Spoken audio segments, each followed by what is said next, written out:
And so I started on YouTube 11 years ago, back when it wasn't an educational platform. It was, you know, cats cuffing up hairballs and old man falls downstairs, like 20-second little clips.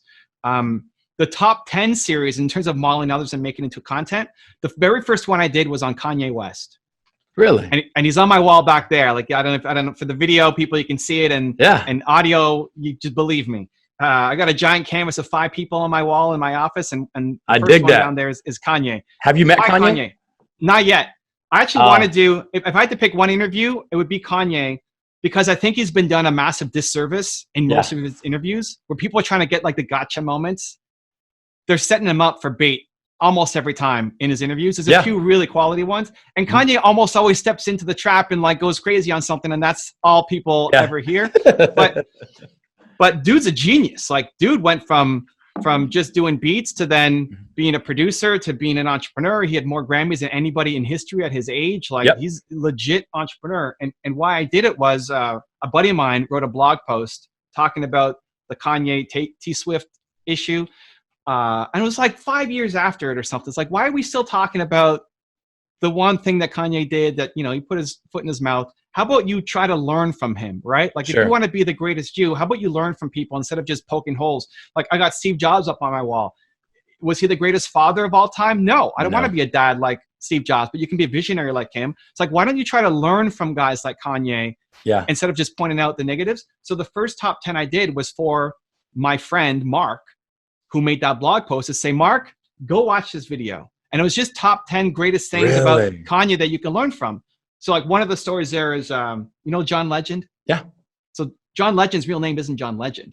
I didn't know that. His name is John Stevens.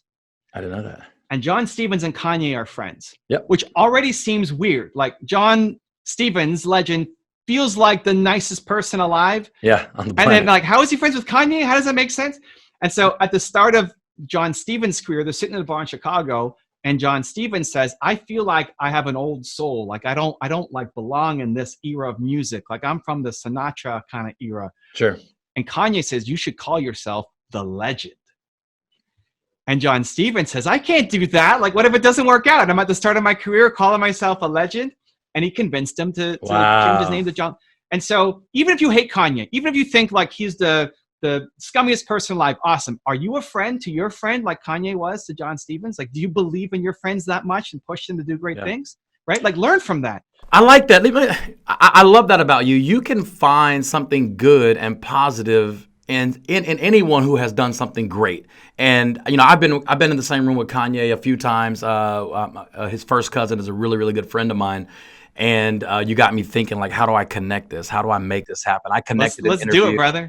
Well, I connected an interview with Kanye and Bishop T.D. Jakes. I've never even told anybody about that a few months back. Well, several months back now. And that meeting actually happened. He's hungry, man. He's in a place right now in his life where he's hungry.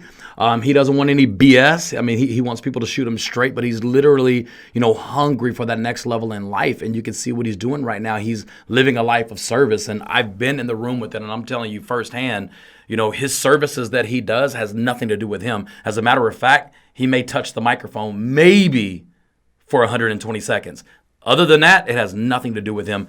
So I'm gonna see if I can set that up, man. I'm excited about it. All right, cool. I want to tell the story. I mean, TD was another great one where. How did that happen? Well, listen. So I have my theory of how I think it happened. You see them ranks popping. You see them ranks popping. You see them ranks. Yeah, we winning over here.